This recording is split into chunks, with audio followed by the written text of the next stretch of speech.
Hello, everyone. I'm Asha, and I'm here today with my friend Ruby. I'm in California, and Ruby's in Assisi, Italy, and we're going to be talking about her life with Ananda. So, welcome. Hello, Ruby. Hello. Ruby, could you start by talking to us about where did you grow up? Where were you born? What were you doing as a child? What I want to know is, who were you before you came on the spiritual path? And although I know a little about your family, so you may have come earlier than some. And also because I've been explaining to people, I met Ruby after she was, well, no, actually, I met Ruby as a child, but only in passing, because she was always in Europe and I was always in America. So when I would visit Europe, I have seen Ruby continuously through many years, but we're only becoming friends now. So talk to me, Ruby, about your early life a little. Yeah, well, I was born in Berlin actually, but we only lived there for about 6 years. And then we moved into the northern part of Germany. So I'm German. And yeah, my connection with Ananda and with Master have been there almost since the beginning of my birth, actually. I only found this out very recently that my mom already knew about Ananda, I think when I was like just a year old or something. But then it took us, I think, until I was 7 to actually visit Ananda. And we moved. It was kind of a big shift also in the family life, because we moved away from Berlin. That was this huge city, and I have a lot of younger siblings, but at that time there was me and my younger brother Benno. And my parents, I think, just decided, a big city is not the most beautiful place to grow up for children. And they are also both very much nature loving. So we moved basically, in a beautiful little village with a lot of nature. And I think with that shift, somehow my mom also was, okay, now it's the time that we finally go to this place called Ananda that I have heard a lot about it. And she felt really drawn. And so she brought us down basically for, 2 family weeks here at Ananda Assisi. And a family week is like a time just set up for parents and children. Is that special time for parents and children? Yeah, exactly. I think it's the most extraordinary week that happens here at Ananda Assisi.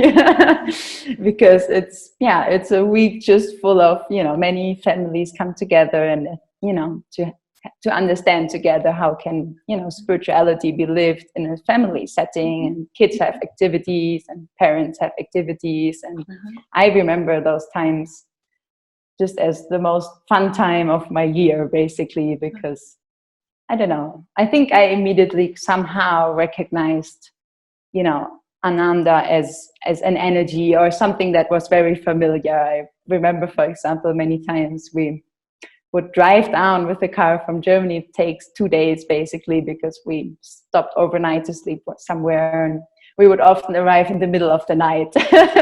Because my mom, in the beginning it was only my mom, and then my dad came a few years later with us, and so she was driving the whole time, and we were finally on the parking lot in Ananda, and I just feel like we're finally home. So I think from the very beginning there was somehow this recognition that this was a very special place for me, and I think very special experiences in these family programs and scout camps. And so this, you're 7 years old, you're here, it really feels like your place, but it was only a week of the year, so you had to then go back to what were your interests as a child? How did you feel? Did you did you learn to meditate? Did your mother meditate with you when you were small? Like, how did it all express then? That's a good question. I think, no, we didn't meditate together, but I think somehow the vibration of Ananda and also of Master. My mom took discipleship, I think, very much in the beginning. I don't remember exactly when, but there were pictures of saints everywhere in the house. And I think, it was more, I think we were living the principles, of like, being harmonious together. And I think also somehow sharing that experience of Ananda. And I think it was something special for everyone in the family, also for my younger siblings. I think this gave us, I don't know, a deeper bondage somehow. And yeah, I don't know. I was very interested when I was small. Well, I always loved nature. I think my parents also grew me up like this. Also, my father is a person that could spend the whole day out in nature, and they grew us up pretty alternative living, also in a way, with organic food and, with, I don't know, just the concept of really natural living and not so much, yeah. What was your father's profession or your parents' profession that enabled them to live out in the country like that? What did your father do? Well, my father is an IT person, so he's a programmer. So he would, obviously go to work every day. So, I mean, we had time together in the evenings and obviously on the weekend to go exploring everywhere.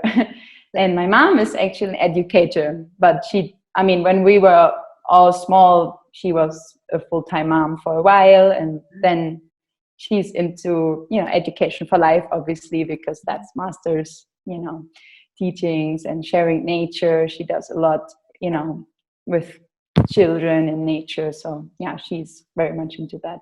And that's also... How many children are you? You refer to your siblings. How many are you total? Yeah, we are 4. So, and you're the firstborn. You're the fourth one of the family. Exactly. I'm the... So Master basically brought you were born into it. He brought you right from the start so that you wouldn't, so you've never had to search for your spiritual path because it was always there in front of you? Yeah, kind of. It's very funny when I think about it now. It's like, I don't know, it seems so obvious now, but I think when I grew up, it wasn't like I was thinking the whole time, oh, Master is my guru. I didn't even know what a guru was, I mean, when you are, I think, a child, I don't know. It's not something that really is a concept that somehow stick with me. So I think it took me a while, I think, to somehow make the conscious decision, that this was actually my path. So, did you rebel? Traveled a bit. When you became a teenager, did you continue to visit Ananda, or did you rebel against it at any point? No, I didn't. I think I often say, because, I grew up with Ananda, but not in Ananda. I think it actually helped me in a way because, I don't know, the experiences at Ananda that we shared in the summer were very special. Also, when I was older, thanks God, also I had really nice friendships also, with the people who came every year, or also, a very good German friend that I think that was somehow helpful, I think, also to feel, okay, I have people that I can relate with that are my age, so I'm not a strange, I don't know, I don't need to adapt. How do you say? I felt, just safe to be myself in a way. And I felt always somehow, that was, what I wanted. So I didn't need to rebel in that way. And I think I also saw how precious, in a way, these deeper experiences were that we were sharing in comparison to, what everyday life sometimes looked like in Germany and school. And it was not so easy also sometimes. So were your high school years difficult for you, or did you just sort of do what was asked of you and it was fine?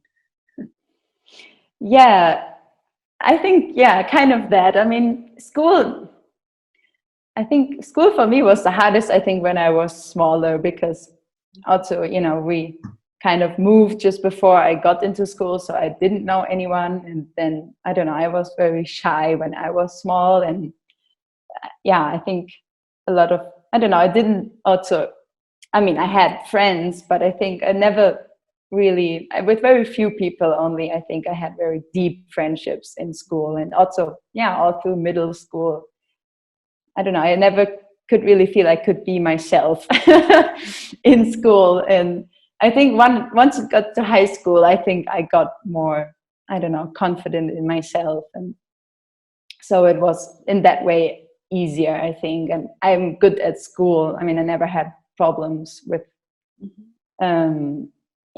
with, surviving in school or something. So Were you philosophical? Were you a deep thinker, or did you just take life as it came to you when you were in school? That's a good question. I think I took life as it came to me in a way. So yeah. Many people just don't. You just take it as it comes. It's only later that it occurs to you. Maybe there's something else that I could. Yeah.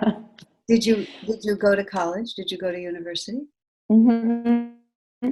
Yes, I did. It was actually very funny because at that time I was already with Ananda much more. So after high school, actually, I went 1 year or 6 months traveling in New Zealand, which I think was also a really important experience, just to see a lot of. I did this kind of program called woofing, where you have this exchange with people who have an organic farm or something. And that was very interesting because I was really looking, I think, at that time for like, okay, what's my lifestyle? Like, how do I want to live my life in a way? And I don't know. I think after I've seen many different things, permaculture, self-sufficiency, that very extreme things, also other communities, and sometimes also very normal situations of a family that just had a big garden. But after that experience, I think after that, I came back to Ananda for a longer time in the summer. And I think there I really understood what I had with Ananda that I didn't realize before. So I think I don't know, it was like I explored all the possibilities that sounded good to me, but only when I was at Ananda, I felt like, wow, this is it. I don't know why have I looked, for all these different things when I, like, obviously the solution was kind of right there. Did you become a disciple at that point? Or when did you become a disciple? Soon after, let's say. So during that summer, I think I was just experiencing Ananda for a longer time. I was doing service is joy, it's called here, the Karma Yoga program. And I think I really kind of found my path in a way, but it took me, I think it was just half a year later or something, a little bit time to really, make the decision to actually take discipleship somehow. One of the principles of Ananda, just explaining it, even for children who are born and raised, no one is a member of Ananda, and no one can actually be considered a member until they're 18 and they're old enough to actually make a choice. Because it isn't automatic. You have to really decide. So just about that time of age, was when you decided to do it. So did you go back to university at that point, or did you? Exactly. So yeah, that was the interesting part, because after that 2 months, a part of me was just like, why do I need to study now? I already found kind of, I think, how I would like to live my life. I didn't know, I think, at that time necessarily that I wanted to spend all my life at Ananda or live there forever or something. But I felt I found a very deep, beautiful teaching, so a part of me was like, I'm just gonna, there was Swamiji also at that time. So I was like, maybe I just gonna go to India with Swami, or, I want to stop and ask the question. So how did Swami Kriya Nanda, because he was still there at that time, so how did he play into this? So you're speaking of it now, so go on. I think, I don't know, when I think about it now, I really feel like his presence, because when I was there throughout the summer, he was also there the whole 2 months that I was there. He was, I think, not so much public. He was mainly, I think, in his house and giving sometimes services or satsangs. But I really feel like, looking back now, I really feel it was somehow like his influence. It just, I don't know, drew me in. There was no like outward, moment where I had like, wow, but I think just day by day, I feel like, living in the community, meeting the people, and just feeling inside, like, I don't know, just this is it. I don't know how else to explain it, but just was like, yeah, this is my home. This is my life. I don't know. This is what I want to be doing. Swamiji's influence is also, it's what you just said is sort of true. Somehow he was pulling you in. I know even in all the years that I lived closely with Swami for the first 16 years of my spiritual life, somehow he was the pulsing heart of the place, even if you never saw him. Yeah. I mean, would that be a way to say it? Would that be what you were saying about him pulling you? Yeah, that sounds exactly right. I mean, all of Ananda, I think, has Swamiji's consciousness at its heart. So I think, I really kind of connected deeply to that without even realizing at the time. It was very tricky. But yeah, so to come back to the question about college, so basically I had this inner battle, let's say. I had already planned to go to college, so I had already applied and got accepted, and then at some point I was really in this moment. Okay, what should I do now with my life? And I actually asked Master, like, Master, what do you want? What do you think is right for me? And it was very funny because I always like to tell the story, but I was looking at that time, exploring, where I could live in this town where I wanted to study. So I was looking for a place, a flat or a room or something. And it was really difficult because this is a big study town and there are, thousands of students looking for a place at the beginning of the semester. And I got really kind of fed up or something, but also really detached from the idea because I was having this inner dialogue with myself, shall I not? And so I was just looking at the city and I was like, I just said inwardly to Master, like, Master, if you want me to live here, I don't care. No, just give me a really clear sign. You need to give me the next place that I'm going to visit, the flat. And basically that's what happened. We walked into the house. In the house, it was like a little studio apartment. And, and I thought, well, there are probably thousands of people, that want this place, and I didn't have a special feeling about it or something. But then half an hour later my phone rings and the owner calls me and says, I couldn't reach the other people that I wanted to give the apartment to, and so I think it must be yours. And I was like, okay, Master, that was very clear.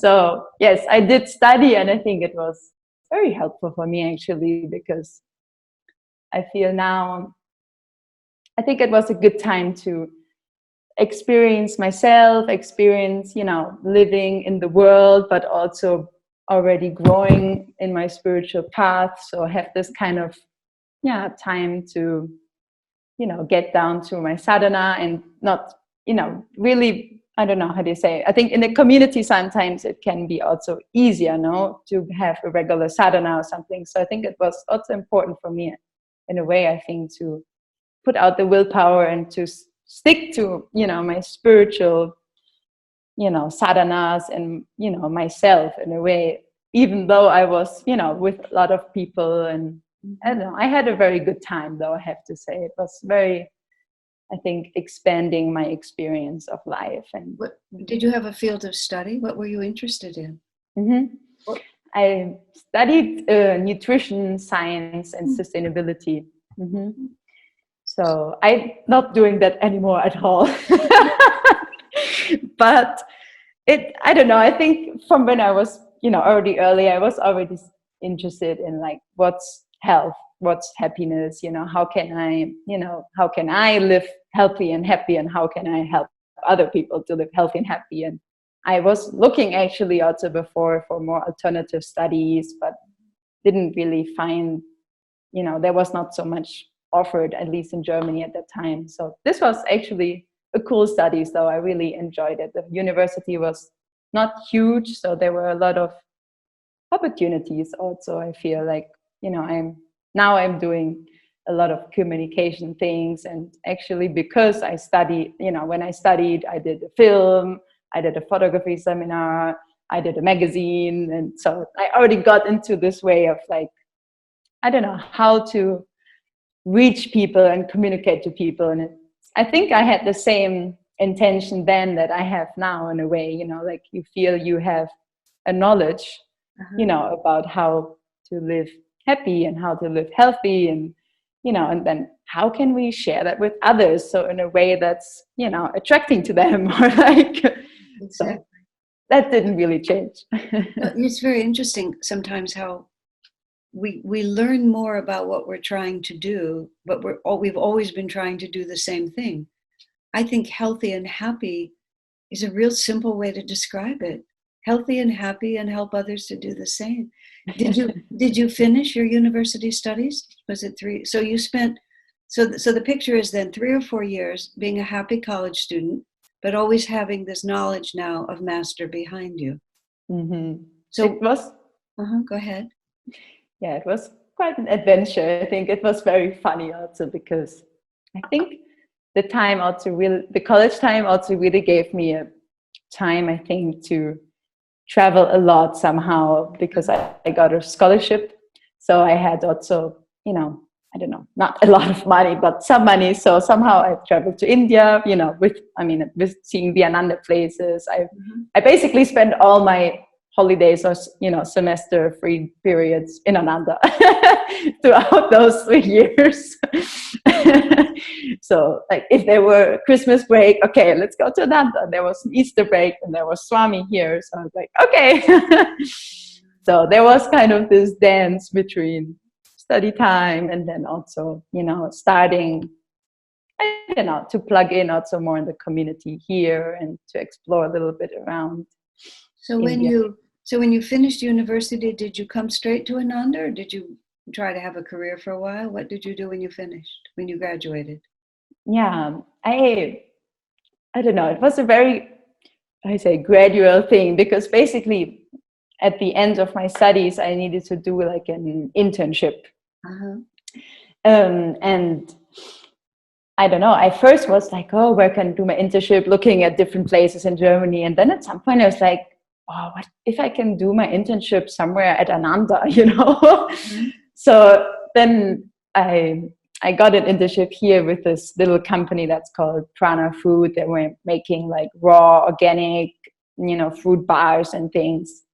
And so it was really great actually, because I think I spent 6 months basically here in the community, you know, doing my internship for the university. Uh-huh. And then I also wrote my thesis, the paper, you know, your last big study paper here with, you know, together with this company. I mean, I just was like trying to find ways so I could be at Ananda while still finishing my studies. And it worked out perfectly. I mean, I was basically already living here a whole year before I ended my studies and, you know, yeah, entered. And then have you stayed ever since? Have you been there ever since? So, yeah. So what year did you start then? What was the last year of your university when you were there then? 19. I think 2014, I think. Okay, so right in there. Yeah. Yeah. So what does it, let me just try to think how to say this. What does community life mean to you? What do you like about community? How does community help you being a devotee? Good question. I don't know. I think I was really into the idea of community even almost before I went on the path, because I think it's really like Swami says, you know, or like Master says, even the small community solution, you know, I don't know, I think it really makes sense under all aspects, you know, of life. And I think we feel even more like that probably now in these times, you know, but I think for me at the beginning, and I think also how I really found a way into, you know, Ananda, the path, my relationship with Master was really by meeting people of the community, you know, and like, I don't know, by seeing how other people were living, you know, their path and how, you know, I don't know, yeah, meditating together, but also singing together or even joking together about the teachings, you know, I mean, like all of Ananda people, you know, it's just what we do. We're just, you know, I don't know that, you know, our spirituality is, you know, infused into all the things that we are doing. And I don't know, I don't know, I felt just like, yeah, that's what I feel is right, you know, like, yeah, my inner being needs to be expressed in all the areas of life. And then I don't know, I feel the community is a beautiful example how that is possible, in the sadhanas, in the satsangs, in the social times, but also, having businesses or families, or I don't know. Yeah, very much. I really appreciate all of that. What does, as you alluded to, but what kind of work are you doing at Ananda? You said communication is what you're involved in. What are you doing there then in Assisi? You work for Ananda? Mm-hmm.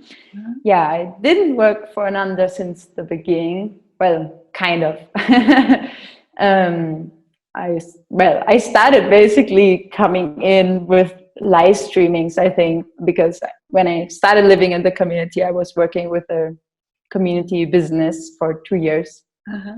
Candela Mica, they make handmade candles. Uh-huh. So, and I was already, plugged into we call it the expanding team here. It's the communications team, basically, that run all the websites, newsletters. And then since 2 years now, I'm full-time working for Ananda for the expanding team. And basically just recently I kind of took more the role of the coordinator of this team, which is quite funny because I took that role when the team had 2 people. And then this whole COVID thing happened, and now the team has 20 people. Oh my goodness. That is a big shift, isn't it? So you're in charge of websites and online events and so on like that. Are you exactly. Are you the artistic side of it or the technical side of it or both, or a little bit of both, I think, somehow. I think, I don't know, I always had, and I think in the beginning it was more through photography. So I really, I always, when I came to Ananda also, I always took lots of photos. And so more the artistical side, let's say, also videos. But since I am working full time, obviously we are looking, at all different things. So also at the technical things, the live streamings, for example. I remember how, when we started doing live streamings here just for the Sunday services, it was often just me, or at the beginning, Bhaktan, who's now living at Ananda Village, and then other people. But it was always an adventure, like trying to figure out all the technical things, and the internet was working.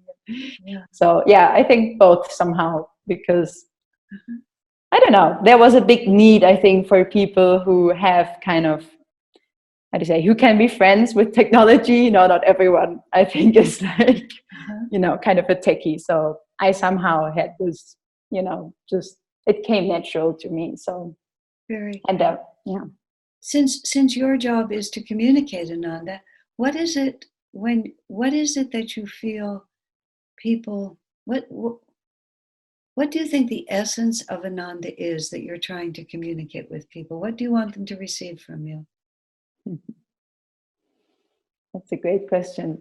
Well, the first word that comes to my mind is joy, obviously, because Ananda means joy. And obviously, when we talk about joy, we don't mean the outward bubbly joy, but, really that deep inner feeling of blissful presence. So I think, it's really that. I feel like to, try to help people to find that inner joy that everyone has, so, and maybe like also I said in the beginning, trying to help people how to live happily, like, I mean, that could be just a very universal statement, but obviously on our levels. So so for some people it just might be, how can I be more happy, and then obviously for other people it's like, how can I really deepen my spiritual path and, my inner search for the divine. So I don't know, it's just,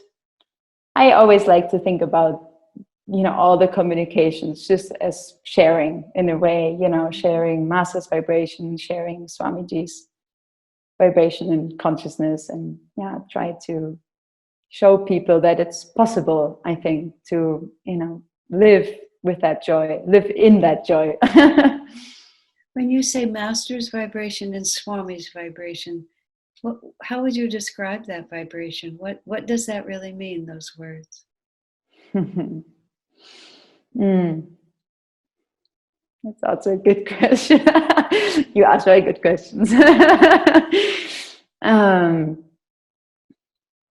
I don't know. I feel when I think about both of them, because I feel their vibrations are so similar in a way.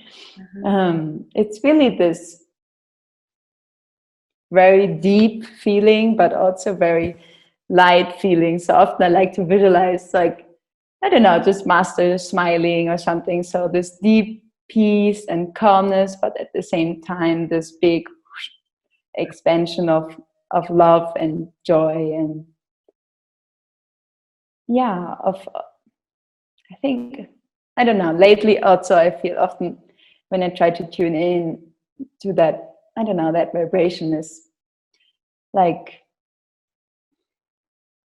I don't know, being more light in a way. I don't know, not being so like attached and I want this and it needs to be like this, but just like seeing life in a way a little bit more from above, like this kind of super conscious, dimension of like, okay, how would master see the situation? It's like having a bigger picture, like zooming out and just feeling, somehow this lightness. I don't know.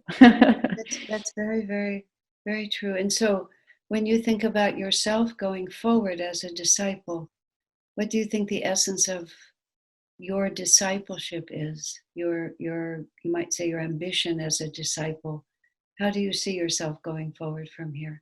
Well, I think it's becoming ever more, in tune with exactly that vibration and try to, live it first inside, feel it, and then express it outwardly, just really, I don't know, become a pure channel. I feel Swami is such a beautiful example of that, of discipleship. Like, and I think, like I said before, Masters and Swami's vibrations are so similar, but that is, the essence, I think, of discipleship in a way, to attune, your vibration, to that vibration, and to live that inner joy, to live that love, that the masters irradiate, and to just come a little bit closer every time. I think that's perfect, Ruby. Thank you so much for sharing all of this. I'm so happy, and how wise you were to incarnate in a family where your own parents would just bring you to your guru. How wonderful for them and how wonderful for you. Yeah, So, I feel very grateful. God bless you, sister. What a joy to have spent a little time with you. Yes. Yes, yes, yay, that's exactly how I feel.